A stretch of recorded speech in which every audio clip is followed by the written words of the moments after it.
All right, welcome in, everyone. Welcome in, welcome in, welcome in, welcome in, welcome in. Appreciate you, appreciate you.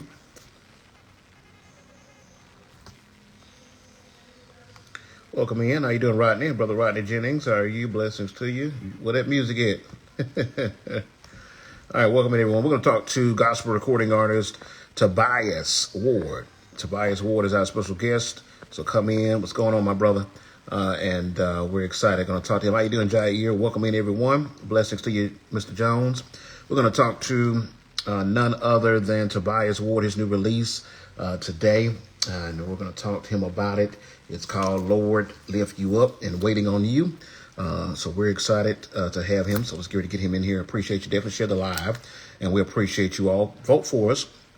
We're in the Spin Awards as well as we are in the Texas Gospel Excellence Awards. So we all want you to vote for us if you can. Go to the link on our website and on our social media, and you can vote for us there. T24 Music Group artist Tobias Ward is our special guest. We appreciate your patience and being with us.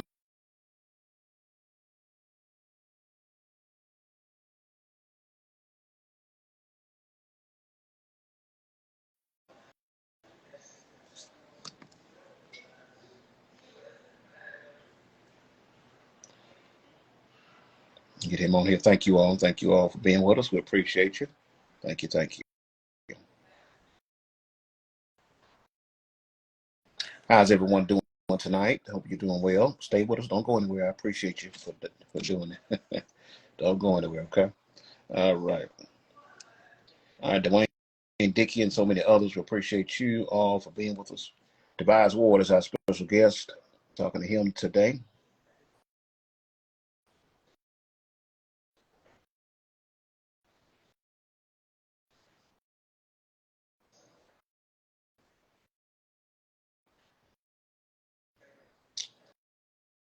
Okay, Tobias, since you're unable to join, make sure you're using the latest version of Instagram and using your phone. Tobias, make sure you're using your phone and the latest version of Instagram. Make sure you're using that.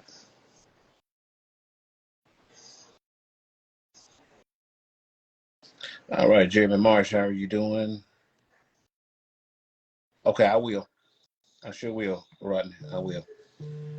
Hopefully, he got some new music or something going out. Elder Rodney Jennings, I know him since college, so blessings to him as well.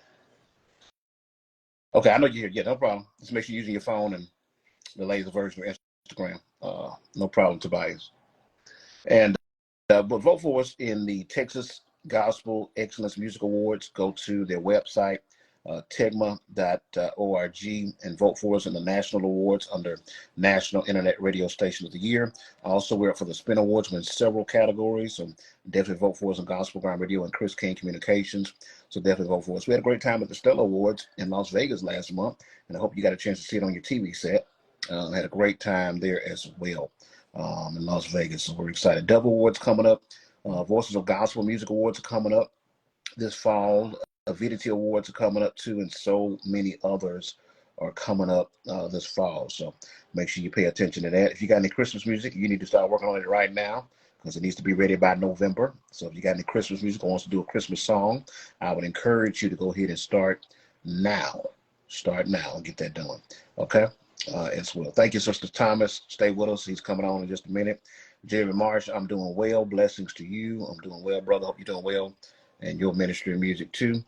So invite someone to come in on the live. We're gonna have him with us in just a minute. Tobias Ward. I think he's trying to get his technical stuff worked out real quick, and we're gonna talk to him. And appreciate everyone for coming in. So definitely stay with us. Highlight, how are you doing? Karina B, blessings to you.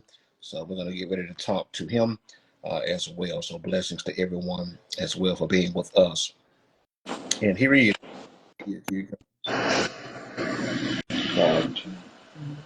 Okay, there it is. I had to get better signal. There we I had to get a better signal. That's fine. Good. Okay, cool. Okay. Let's see. Awesome. Okay, I think I'm ready now. Okay, this is. Can you hear me? Yeah, I hear you. That's fine. You hear me? Yes, sir. I can hear you. Okay, great. All right, welcome in everyone. Welcome in those listening, those watching, and those watching this later. We have Tobias Ward. He has the the awesome songwriter and singer and doing great. His two new releases out with those Lord I Lift You Up. And we're going to talk more about that in a second. How you doing today? Yes, sir. Everything is well. I'm out of town, so it's kind of going in and out. I'm hoping the signal will get a little better. I'm at I'm at my hotel right now, so I hope everybody can hear me. And if it goes in and out, we'll just try to make the best of what we can right now. That'll work, yes, sir. For those who are not familiar with who you are, let us know who is Tobias Ward. Oh man, Tobias is just a man, just a young man, born in Washington D.C., raised out in Meridian, Mississippi. I'm a country boy, you want to say. Um, but I've been in God a long time, man. I've been in God a long time. I've experienced every denomination you possibly could think of. I mean, I was born in the church, um, got out of the church for a little while and got back into church. Uh, I'm the son of a carpenter. I guess I'm kind of on the lines of how Jesus was. I'm a son of a carpenter. My dad, my dad is a carpenter, man. He was one of the very first black men that worked at the Smithsonian Museum. If you ever get a chance to go to the Smithsonian Museum, the encasings, he helped build some of the structures and frames and everything back in the 80s. This was back in the early 80s. My dad was a carpenter and worked out at the Smithsonian Museum and would take us there a lot of times to show us a lot of his work and everything. But I just feel to be blessed, man, to come from a long line of great men, a long line of young men that had great mentors. Right now, I'm stationed in Jonesboro, Georgia. I'm out in Atlanta. Been out there 12 years. Full-time ministry with my leader, Dr. Adelia Seymour. Shout out to Dr. Seymour, the Wisdom Center Miracle Arena family, all of my family, everybody that's watching tonight, all of my fans, all of my followers, all of our churchmen and everything. A lot of my success in my life is because of my leader. So I don't want to be one of those that don't come on and pay homage to your pastor or leader like you just got this overnight, like you went to Walmart, picked it off the shelf, paid for it, and this is what God gave you. You just bought it. But a lot of this comes from rebuke. A lot of this comes from telling me I couldn't do it, I could do it, showing me how to do it. But man, nevertheless, God is good. God always has a vessel in line, in place to show you the way, to actually give you direction. Paul said, follow me as I follow Christ. And so a lot of times we don't want to go by that scripture. And this is how profound that scripture is. They made a children's game out of it. Follow the leader. So in our churches and our ministries today, we have to understand that God gives us leaders to direct us and show us the way. Kind of like a spiritual GPS, if you want to say. But I use those acronyms for God's plan for success. I love it. That's good. I love that. That's good. We got to follow the leader. God put them in the earth for the help to help us and to lead us and to guide us. That's true. So that's awesome there. It's amazing that you great money. Of course, doing what you're doing as well, Marie. Now you do a lot. Of course, you're doing free. You're an artist, songwriter, family. You got work, everything. How do you balance everything that you do? Oh man, that's a good question. And I make a joke of this a lot of times with my kids at the school. I'm the principal at our Christian Academy school, and I'm also the registrar and executive director for our Bible Institute. And so I make a joke a lot of times when my phone is ringing 45 times a day, and it's either my pastor calling me or somebody calling for something. I make a joke. I say, "You want my job?" Because you do have to find the balance. You do have to find the balance of it, but it takes a lot of dedication. It takes a lot of commitment to the mental ministry itself.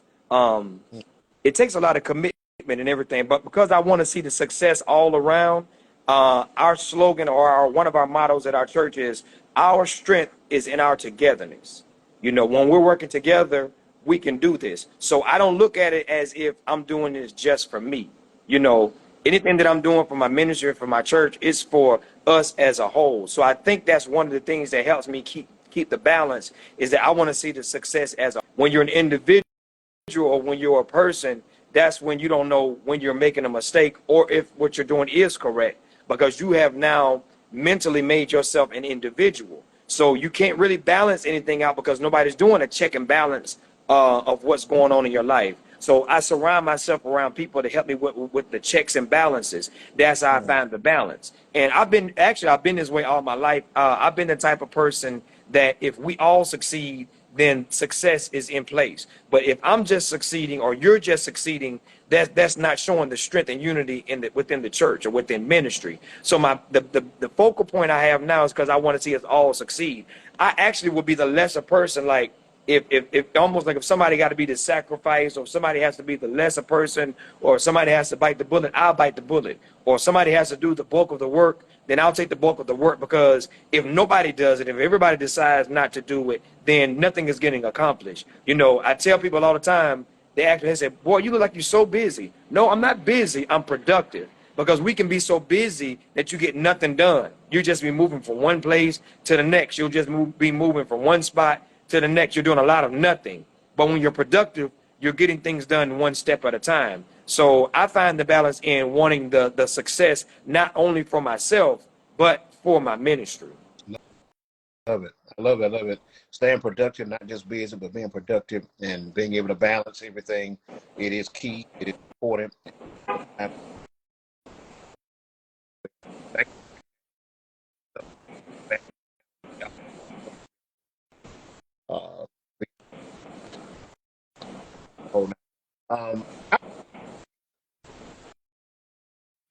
Okay, ask me that question again. It was going out. Say it again.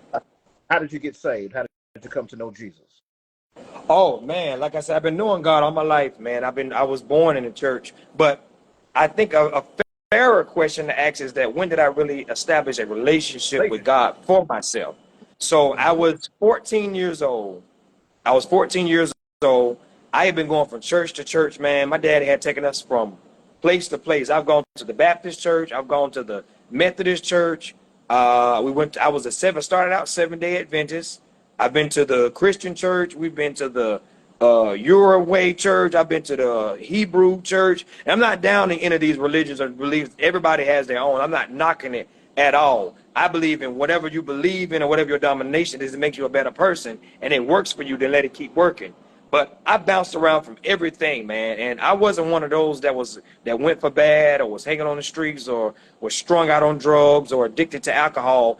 I just was just everywhere. I was one of, like you would say, a morally good person. But when I was 14 years old, I ran into my pastor, Dr. Adelia Seymour, and it was the first time that I felt I was a part of something that was going to help liberate me from what my real issue was in life. My real issue in life was poverty was riding my back like a book bag on a first grader on the first day of school. That's how I felt. I felt like poverty was riding me so bad because it was said that, or it was stated and it was said, and it always looked like no one in my family or my generation was ever going to be a success. You know, they had their splurs or their moments of success, but it just seemed like by the time they reached a certain age, nothing was accomplished. So I was a little different. You know, I was a little different. I saw things that I wanted. I wanted better for myself in life. And I didn't want it to have to be where I was selling drugs. I had to rob a bank. I had to sell my soul. I had to do other things to get to that point. I wanted to do it because of the intelligence and the ingenuity that I possessed within myself. So God introduced me to Dr. Adelia Seymour. At that time, she was Dr. Spencer. But we visited our house one Sunday after church. You know, back then they were doing 2 services. You know, we're going to do 1 service now, but yeah, 2 services. You go, you know.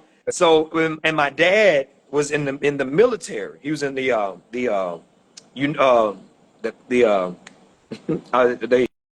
Jesus slipped my mind. He's a military man, and he did the National Guard. Thank you, God. National Guard. And so that weekend that when we went to church, they picked us up from home and took us to their house. When I got to their house, I saw a different lifestyle for African Americans. I'm used to African Americans living a lifestyle when you're on welfare. You know, when you're on welfare, you're getting welfare checks. You can buy Jordans. You can buy the jerseys. You know, that's how I know all of my friends, when they had money, that they was on welfare and they lived in the projects. You know, but I finally got exposed to the good, to a positive, successful side of God. At this time, I think she might have been pastoring maybe 2 or 3 years, just started pastoring about 2 or 3 years. When I went in and and her children were my friend, we all became friends and we all sat down and played games and stuff. I said, in my mind, they don't know I'm thinking this. I'm thinking this lady is somebody's maid. Because, you know, black people living in this kind of house, it's got to be somebody's maid. I'm being honest. Now, I'm going to tell you something about me. I'll be honest and I'll be upfront and I'll be real about everything I say when it comes to God and the success of God and talking to God's people. I thought the pastor was a pastor on Sundays, and through the rest of the week, she cleaned houses for, you know, some white lady. So we were sitting around playing the game. We had kicked off our shoes and stuff. We were laying around on the furniture. I said, these people going to be all right with us laying around on their furniture? So one of them said, what you talking about? This our house. I said, this is our house. Yeah, this is our house. I promise you, I'd never seen that in God, because most of the times, and I hope no one gets upset with me, most of the times, sanctified black people, the people that are sanctified and black, don't have life like that. They live in sometimes they live in the poorest of houses. We have the worst situations. We dress like we coming out of the thrift store. I'm just being honest. That was my mindset. That's what sanctified people. But now I'm seeing where you walk in and you have Queen Anne furniture in a house. You have big floor model TVs. You have designer curtains. You have full comforter sets on a bed. You know, you have the sheets, the top sheet, you got the comforter and the matching pillows. I'd never seen that before in African Americans that say they are sanctified people. That did something to me. So I told God, I said, well, if this is the enjoyable side of God, this is what I want. Because I can go to any church on any corner and join the church and be in God. You can go to any church right now on any corner, go to any city, pull up, make a left, you at a church. True. I didn't want that. I wanted to know that serving God came with a level of success. And I'd already been dealing with something. And just imagine at 14 years old, I'm already dealing with something mentally with wanting to break out of this shell or this box that I was in. So now that I've been exposed to this, God will a lot of times bring us and expose us to things that we didn't know that we needed to be exposed to get closer to Him. Now I know some people say that is the worst testimony or worst reason to come to God. Well, when you live in certain situations like I did, or you see things a lot of times and you finally come out of that, that's still another level of deliverance. Just because I wasn't a crackhead or I wasn't a drug addict doesn't mean God didn't deliver me. It's just another form, another type of deliverance. Because what if I had stayed in that or said, I don't care nothing about that, I'm happy with how I'm living, or, you know, if I'd have did that, I wouldn't have the level of success that I have now. You know, I wouldn't be in this, with the mind frame that I have now. I'm not discrediting my parents or anything around me and nothing like that. That's just how life was at that time for people coming up. Just me within myself, I wanted to go to a whole nother level. And if I'm going to go to that next level, why not go to the next level in God? So from the age of 14, I'm 43 years old now. I've been with my ministry it'll be 30 years in March. Because of that experience that I had, I'm saved now and still serving God. That's a blessing. Wow. That's amazing. Thank you for being very transparent, No problem. very open about it. Because I can relate to it. I was, we were growing up. Yeah, we were in the sanctified church too. And of course, you had some people that, you were like, okay, that's the way it was. That's the way they were. They didn't have a whole lot of money. That's right. 9 yards. You had a few that did, but most of them didn't. So I can truly relate to that. And but like I said, you wanted something better. You wanted another level, and nothing wrong with that. And that's what got people to prosper and find it out. And by being saved and going to the next level. That's right. So that's amazing there. Tell me this before I jump into the music. What is one thing in your life that you've overcome? Overcome? One thing in my life that I have overcome is intimidation. Intimidation. Because all of my education, all of my training, all of my development came within these 30 years of being connected with my ministry and with my leader. And so when you don't have a certain level of education, people can be intimidating. And so you can be intimidated by them because you have no understanding of who you are. It's just like a person that's driving a car.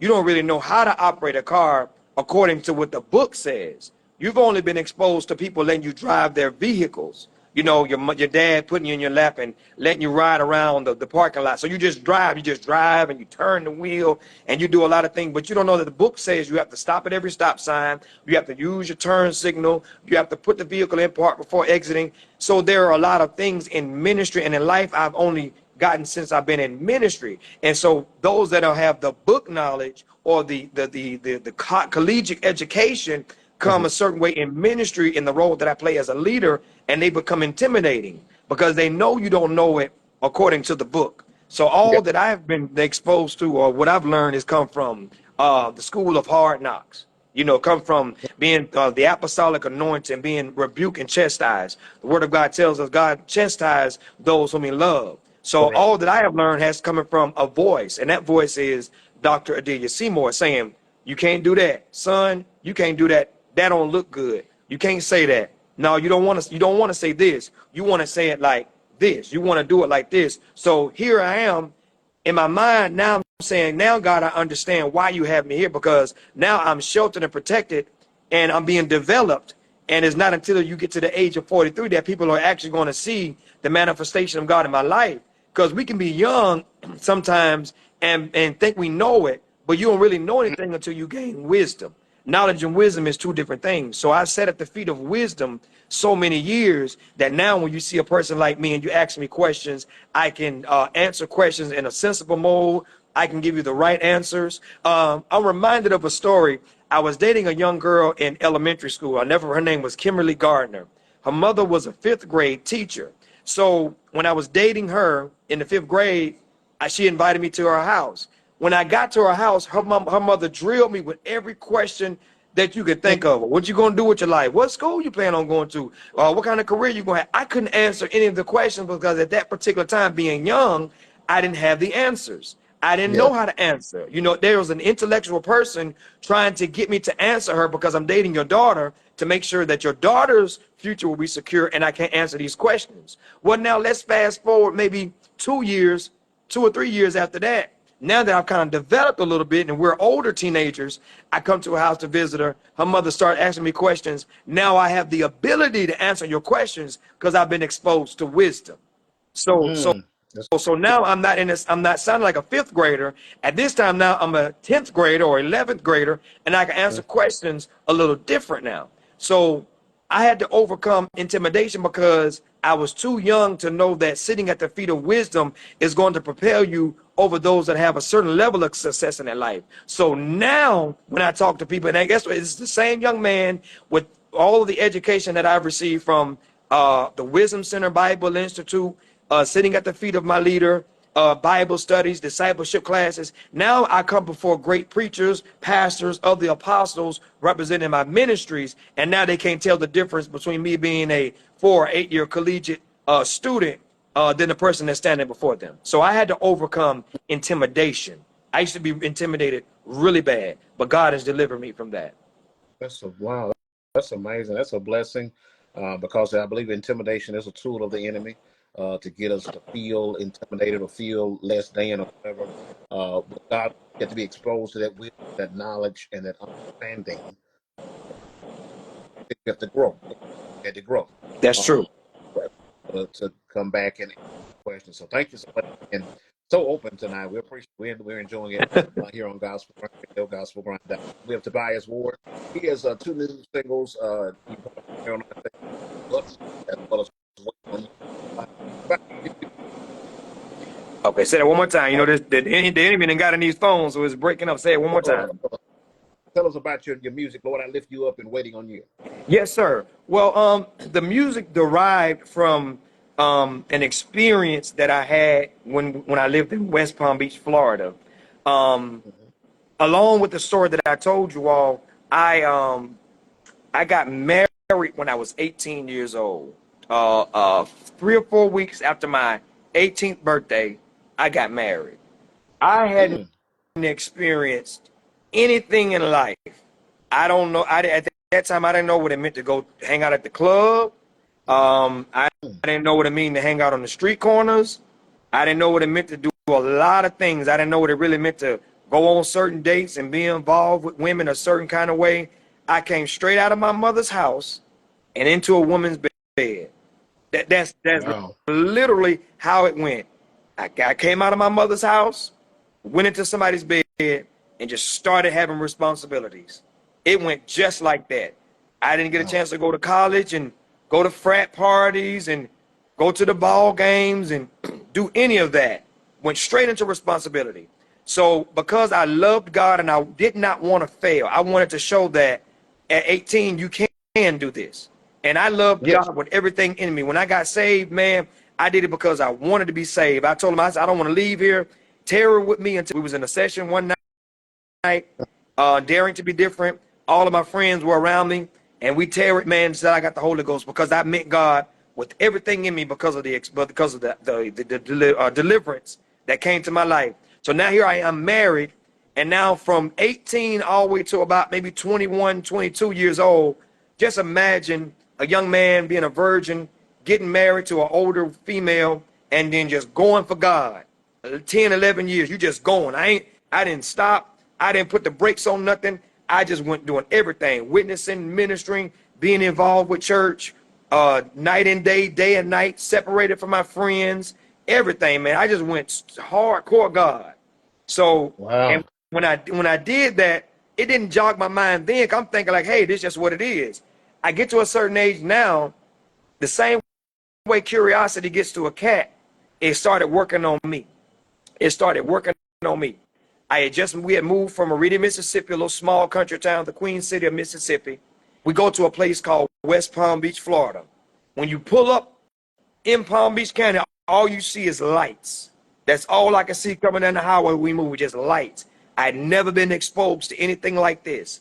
So, every 10 years, things change, especially the mental and the mindset of people. So here I am, I'm a different age. I'm an adult now. I got a driver's license. I'm an adult now.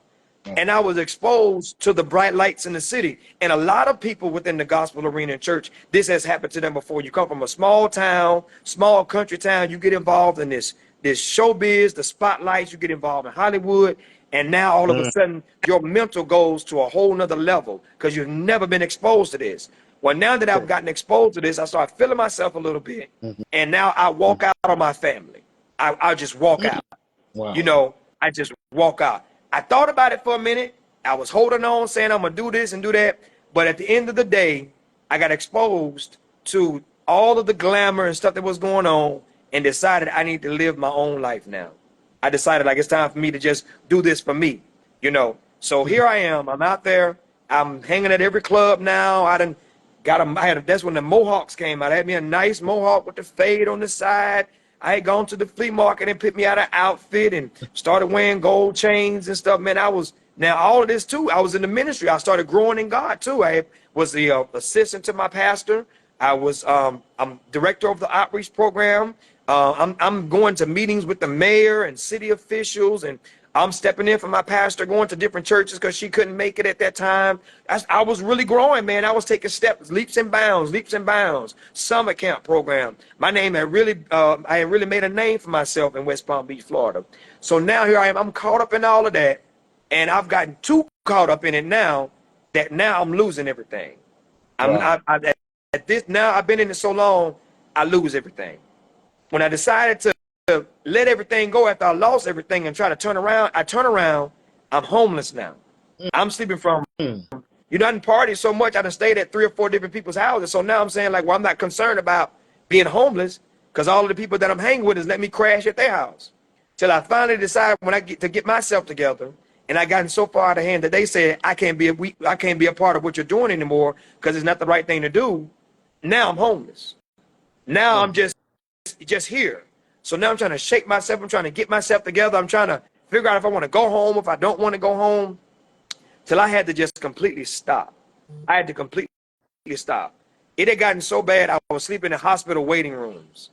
I was sleeping outside of the gas stations.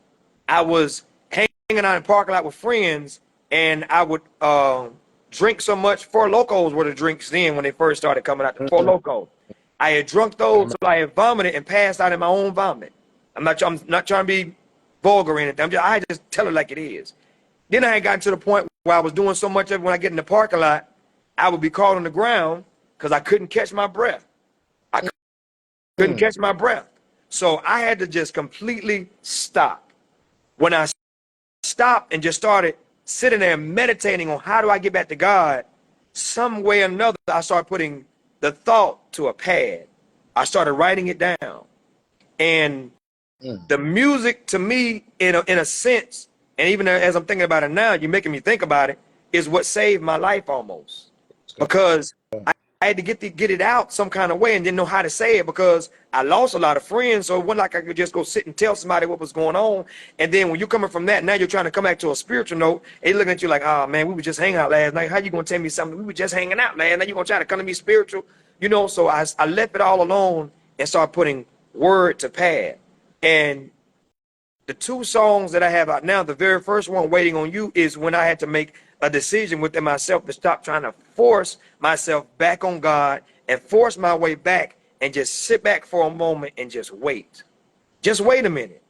The Bible declares that they that wait on the Lord, he will renew your strength.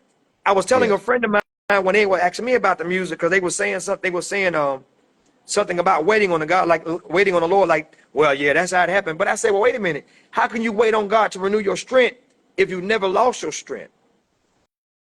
If you've never been a strong person, if you've never been strong in God before, how can you wait on God to renew something that never was? True. So I told him, I said, this is where you get motivation when you're doing songs. Is I had lost all of my strength. I had pulled one of them Samson moves, you know. So I had to just kind of stop and just wait. I let everything go. I let everything die down, and I just waited. And in that waiting, I started to develop my prayer life back with God. I started to develop my prayer life with God. And so certain words just started coming to me, like saturate, you know, permeate, you know, a lot of different wording and stuff that I wasn't using before. And I was just telling God, I said, God, I'm just waiting on you. I'm just waiting. I'm just waiting. And it cost me 5 years of a lot of stuff, man. It cost me almost 5 years of a lot of things. But I want to tell people, like, just even though God can do things in the twinkling of an eye, when you decide that you want to backslide or you want to do things your way, the same amount of time that you put into that is the same amount of time that it takes to get back to God. You know what I'm saying? True. Your mental health, your mental stability, your emotions, and your faith in yourself, something might come overnight, you know, change and shaking yourself and getting it together. But the place that you were in when you started doing what you were doing, it takes just that amount of time to get back there. Then you can start a race again, but you have to get back there first. True. So I want to encourage people that say that they tried it 2 weeks and it didn't work out. It's going to take you that amount of time to get back to that place again. So that's when I told God, I'm just waiting. If you listen to the words, because it's just a few lyrics and everything, but it is more or less a meditation that I'm doing in my own mind and let God know that I'm waiting on you. So wherever you're going to take, and I don't mind waiting. The old school songwriter said, I don't mind waiting. And so those kind of type of songs is what keep us. It helps us to go to the next level. And then the next song that I have, because all this is just a timeline now, after I waited on God, then I started writing a letter to him, and I talked to God. And I tell people this all the time. I don't necessarily have to yell at God. You know, I don't have to. We do it. You know, that's a part of the sanctified church. You know, it's something to come and see that, because it does something to my heart when people do, you know, cry out to God a certain kind of way and they're shouting and doing. I am not against that at all, because I do have my moments. But this particular moment, I didn't need to yell or shout at God, because he was already watching me the whole time going through all of this. He already had enough grace and enough love for me to keep me out of whatever I was getting into, that I didn't die in what I was doing. I could have died in all of that. So now I'm coming back and telling him, let me just write a letter to you. So if you look up the lyrics to my song, Lord, I Lift You Up, it is more or less a love letter that I'm writing to God. And I'm just telling him, let me talk to you and tell you the reasons that I love you, your mercy, your grace. You know, it's been so long, God, since I felt the touch. You know, and then when I needed you, God, every time I needed you and I called on you, you answered me. And I declared you are Elohim, you are Adonai, you are Jehovah. And the one that provides for us, his name is Jireh. So because of all of that, And because you did what you did, I'm going to lift up your name. I'm going to lift you up. Everything on this song, even to the releasing of the album that I'm doing, all of it is on a timeline. And I tell people all the time about music, at some point you have to develop a timeline with your music because you want to show people how you go from point A to point Z. You need to tell a story sometimes. If there's no story in your music, there's no testimony.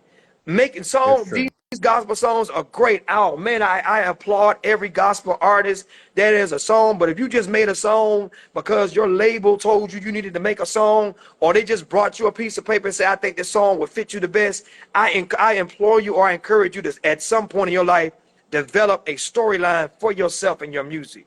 Because people love a good story. People love a good story. Whether you're reading a book or whether you're listening to the audio, people love a good story. So true.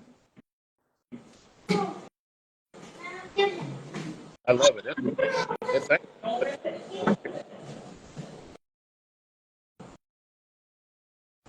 Able to get a season.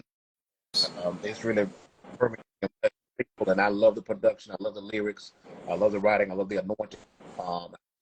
It comes from both of them. It is amazing there. Yes, sir. Wow. And I was like, man, I said, this is Tobias saying. Well, I said, okay, yeah. Because they're just looking like, okay, what's it come out of that person? I said, kudos to you and so we have Tobias Ward that's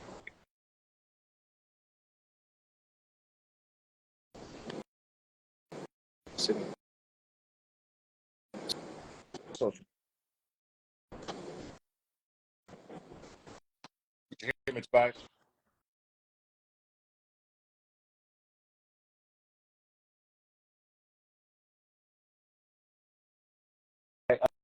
Let everyone know how to get a copy of the music, how they can book you and follow you on social.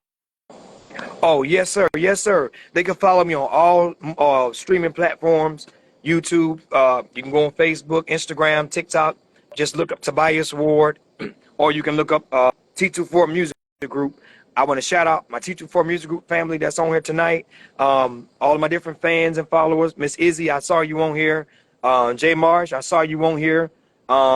Anybody that's that's following or got me added to their playlist or anything like that.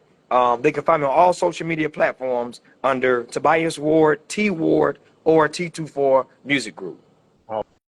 Awesome.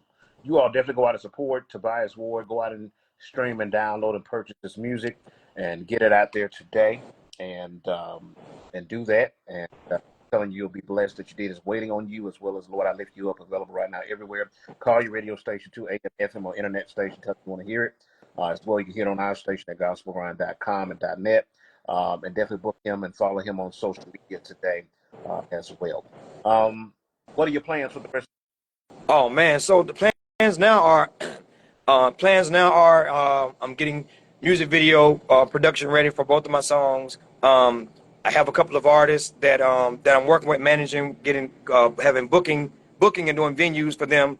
We're going to be doing we're going to do some spots where I'll be DJing at a couple places and bringing artists to perform. And it's not just about me, man. This music thing is not just about me.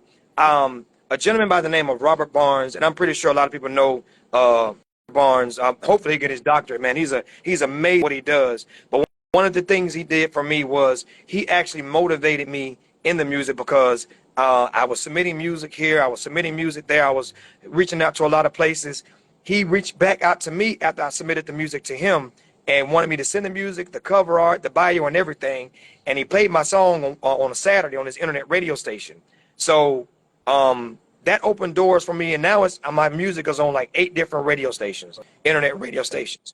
It's an encouragement for another African-American man of his stature to encourage young black men like me, because as we all know, even yourself, it's difficult in this industry, first of all, to understand it and not get caught up in a lot of stuff, and then find out behind the scenes, it really does take a lot of things to get your music out, especially if you're trying to be like other people. So you have to find your lane. You have to find what are you trying to do? What are you really trying to accomplish? Mainly, I just want to tell my story. I want to be an encouragement to other artists that are trying to go to that next level. I'm full-time ministry. I'm full-time ministry with my leader, with my leader and what I'm doing. So I know a lot of things won't come my way because I've committed myself to that. But whatever opportunities come my way, I'm not going to miss an opportunity. And I'm declaring that 2025, I'm not turning down any opportunities that come my way. I'm not going to be afraid. I'm not going to be scared. Anybody that wants to know how to go to that next level, the doors that God has opened for me, and you want to walk through those same doors, I'm not private. I'm not trying to hide it. Any doors you want to walk through, hit us up here at T24 Music Group, man. This is a blessing over here, man. My whole motto is it don't have to be a certain kind of way, but it got to be clean, and you have to utilize the power of ingenuity. Use this thing you got up here called a brain. You know, stop sitting back and waiting on somebody to give something to you. Come over here and Come be on, man. creative. God gave us all the brain to be creative. He gave us the ability to make a choice, and he gave all of us ingenuity. Use your mind. Use your head. That's good. I love it. Use what God gave you. Use the gift He gave you, and do what He called you to That's do. right. So we're excited about the goals and the plans that you have coming up with the new music and just helping other artists and just doing ministry. So we're excited about what the great things that God is doing with Tobias, and excited to have him with us too as well. And blessings to him and to the team, T247 team, everyone, and shout out to Brother Robert Barnes too as well.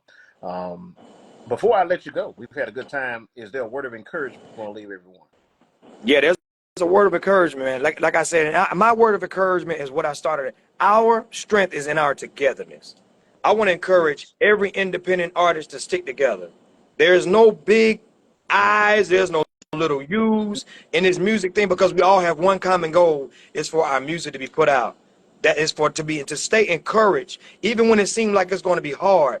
If that didn't work for you, try something else. If Oh that yeah. didn't work for you, try something else. If that person didn't work for you, try somebody else. You know, don't give up. Just I have heard so many people say this all the time.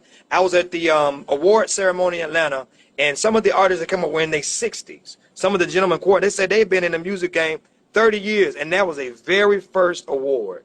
They had never received an award before. So stay at it, stay with it. That's You know, put your priorities first, but at the same time, if doing music or you making music makes you happy, is what makes your soul happy, is what keeps your mind focused, and it helps strengthen your mental, and your mental health is healthy and strong, stay with the music. You know, and also I want to encourage people, if you're ever in the Atlanta area, 15 miles outside of Atlanta, over here in Jonesboro, little small city here on the other side of Riverdale, come to the Wisdom Center, Miracle Arena. Dr. Adelia Seymour and the Wisdom Center family, there are miracles, signs, and wonders. Exposure is happening. The miraculous is happening. The manifestation of God is happening at the Wisdom Center, Miracle Arena. you all. If you're in the Georgia area, Jonesboro area, and Riverdale area, definitely, if you're visiting or coming through there or live there, definitely go out and check out the Wisdom Center today, and you'll be blessed as well. And go out and support the great music and ministry of Tobias Ward, waiting on you, as well as Lord, I Lift You Up. It's available right now. I want you to go get your hands on it, stream it, download it, call your radio station, tell them you want to hear it, AM, FM, or internet station. Also book Brother Tobias Ward as well, and follow him. He's on Facebook, he's on Instagram out there, so definitely follow him too as well. And just be blessed. I'm telling you, go out and then think somebody has the address down there as well if you would like to visit the Wisdom Center as well. Yes, sir. Good words One of more thing I want to encouragement. let you go. I'm sorry. You good? My music producer, man, anointed, talented man that's been with me, man, since day one. Victor Ezekiel, my Nigerian brother, VML Music. Man, listen, he's an excellent music producer. If you got lyrics and you need music put down, give us a call. VML is the top-notch music producer. He represents Africa well. This man is no joke. This man is no joke. I tell you, man, all of that music you hear on my music, all that you hear is Victor Ezekiel, VML Music Group, music associated with Teacher for Music Group. Hit us up. Okay, awesome. Yeah. So if you are looking for a musical home or need some help with music, he's got a great producer and team there that can definitely help you as well. So I want to be an encouragement to the independent artists, let you know you can make it, you can do it, and do what God called you to do. And that's what he's called us to do. I don't care how hard it gets, like he said, you can make it and God called you to do. If you all missed the entire interview, go back and you can watch it. We have it on our Instagram page. You can go back and enjoy and watch the ministry of Tobias Ward. Thank you so much, my friend. We've had a good time. Thank you for taking time out of your business schedule to be with us tonight. We truly appreciate you. Thank you so much, my friend. Prophet Joshua, I see you out there, man. Shout out to my man, Prophet Joshua. I see him out there. I see him here. Fat Not Famous. I see y'all, man. Jeremy Marsh. I see all y'all, man. Thank y'all for tuning in, showing love and support. Yes, yes, yes. Thank you all again, and we appreciate everyone who came through in and out, and those watching, those listening, and those who are watching this later. We appreciate you too as well. All right. Thank you all for being with us here on Gospel Grind Radio, gospelgrind.net. We'll see you next time, and we'll continue to push out the ministry of Brother Tobias Ward. All right, my friend, you be blessed. We'll talk to you soon. Yes, sir. Nothing but love. Thank y'all.